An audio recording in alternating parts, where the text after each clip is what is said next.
அன்பு சொந்தங்கள் அனைவருக்கும் எனது பாசமான வணக்கங்கள். ஃபேக் ஐடி அப்படின்னு சொல்லக்கூடிய அவங்கள பற்றி தான் இன்றைக்கி இந்த வீடியோ. அதாவது செல்லமாக சொல்கிறது வந்து பேப்பர் ஐடி, அவங்கள பற்றி தான் இன்றைக்கி பதிவு. என்ன பேப்பர் ஐடி ஃபேக் ஐடி அப்படின்றோன்னா, அவங்களாம் உண்மைக்கு பெருமைப்படக்கூடியவங்க தான். நம்ம எதை வச்சு சொல்கிறோன்னா, அவங்க இல்லைன்னா எதுவுமே இல்லை. இன்றைக்கி வந்து அவங்களோட விமர்சனம் தான் ஒவ்வொருத்தங்களையும் வளர்த்து விடுது. ஆனால் அவங்க அப்படியே இருப்பாங்க. இதுக்கு உதாரணத்தை பார்த்தீங்கன்னா, இப்போ பாருங்கள், ஒரு கட்சி பணியில் கோஷம் போட்டு அலையிறவங்க, ஜேன்னு சொல்லிட்டு போஸ்டர் ஓட்டிட்டு கோஷம் போட்டுருக்கவங்க அதே இடத்துல தான் இருக்காங்க. அது ஒன்று. அப்புறம் பார்த்திங்கன்னா, நம்ம சினிமாவை எடுத்துக்கிட்டிங்கன்னா, ரசிகர் மன்றம் அது இதுன்னு பேயா நாயாக அலையிறவங்க, அவங்க அந்த ஸ்டேஜில் தான் போஸ்டர் ஓட்டிக்கிட்டு பாலாபிஷேகம் பண்ணிவிட்டு தான் உயிரே தியாகம் பண்ணுறாங்க.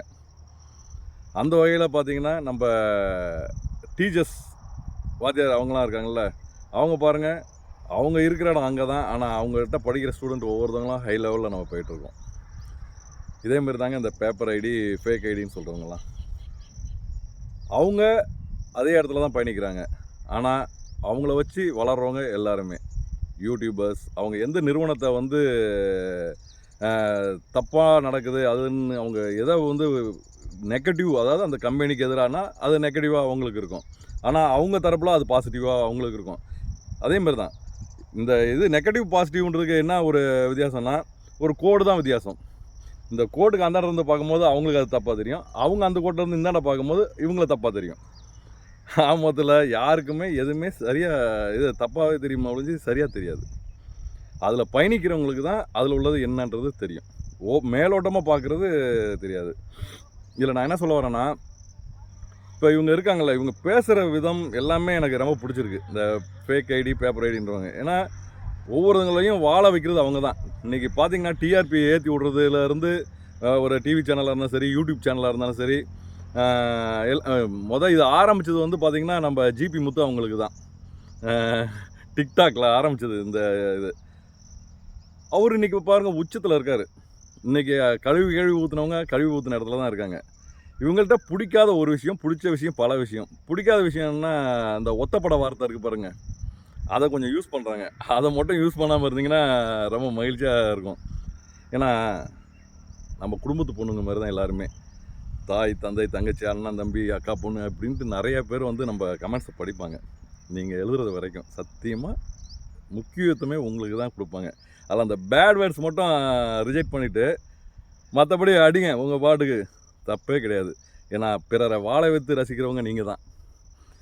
மற்றவங்களாம் 1000 சொல்லுவாங்க. இது வரைக்கும் மற்றவங்க இந்த ஃபேக் ஐடி, பேப்பர் ஐடிக்கு வீடியோ போட்டிருக்காங்களா என்னமோ, எனக்கு அதை பற்றி தெரில. அதை பற்றி எனக்கு தேவையும் இல்லை. என் மனசில் பட்டது நான் சொல்லுவேன். பிறரை வாழ வைத்து மகிழ்வர் நீங்கள் மட்டும்தான். ரெண்டாவது, அவங்க தப்பான நோக்கத்துலையும் போயிடக்கூடாதுன்றதுக்காகவும் ரொம்ப சின்சியராக இருக்கீங்க. ஏன்னா ஒரு நிறுவனம் சரியே, இப்போது நீங்கள் வந்து பார்க்குறீங்க, சரியில்லைன்னா அதை சரியில்லைன்னு சுட்டி காட்டுறீங்கள, தப்பாக இருந்தாலும் அவங்க சரி பண்ணிக்குவாங்கல்ல. அப்போது இதில் யாருங்க பெஸ்ட்டு? நீங்கள் தான் பெஸ்ட்டு. நாங்கள் சரியாக இருக்குன்னு நாங்கள் சொல்கிறத விட சரி இல்லைன்றதை ஒன்று சுட்டி காட்டுறதுக்கு ஒரு ஆள் வேணும். இப்போது பார்த்திங்கன்னா, இன்றைக்கி வந்து நல்லது சொல்கிறதுக்கு வந்து ஆள் கம்மி. அதாவது கெட்டதையும் கெட்ட வழிகளை கொண்டு போகிறதுக்கு ஆள் அதிகம். அதாவது இப்போ என் ஃப்ரெண்டே இருக்கான்னு வச்சுங்களேன், அந்த ஃப்ரெண்டை வந்து நான் என்ன பண்ணுவேன்னா, அவன் பண்ணுற தப்பு, அவனுக்கு என்ன மைனஸ், இதை வந்து நான் சுட்டி காட்டுவேன். அவனுக்கு மூஞ்சி செத்து போகும். எதுக்குண்ணா, அப்போ தான் அவன் தப்பு செய்கிறத வந்து தப்புன்னு தானே உணர்ந்து அதை வந்து சரி செய்கிறதுக்கு அவனுக்கு ஒரு வாய்ப்பாகும். ரெண்டாவது, இப்போது அவன் ஃபேஸ்லேயே ஒரு மாற்றங்கள் இருக்குன்னா அதை வந்து இப்படி சரி பண்ணுறான், அது பண்ணுறான்னும் போது அவனை உற்சாகப்படுத்துறது தான். இது வந்து நெகட்டிவ் கமெண்ட்ஸ் கிடையாது. என்னையை பொறுத்தளவுக்கு அது பாசிட்டிவ் கமெண்ட், அவனை பொறுத்தளவு அது நெகட்டிவ் கமெண்ட்ஸு. இதுதான் லைஃபு. அதனால் இந்த சைட்லேருந்து பார்க்கும்போது நம்மளுக்கு அது வந்து நெகட்டிவாக தெரியும், அவங்க தரப்புலேருந்து பார்க்கும்போது நம்மள நெகட்டிவாக தெரியும். இதுதான் கதை. அதனால் யாருமே கழிச்சு வைக்காதீங்க. நல்லவங்க கெட்டவங்கன்றது அவங்க மனசுக்கு எல்லாருமே நல்லவங்களே. கெட்டவங்கன்றது யாருமே கிடையாது. அவங்க தரப்பில் அவங்க நல்லவங்க தான். அது யாராக இருந்தாலும் அவங்களோட சந்தர்ப்ப சூழ்நிலை தான். கெட்டவங்கன்றது யாருமே கிடையாதுன்று என் உரையை முடிச்சுக்கிறேன். நன்றி, வணக்கம்.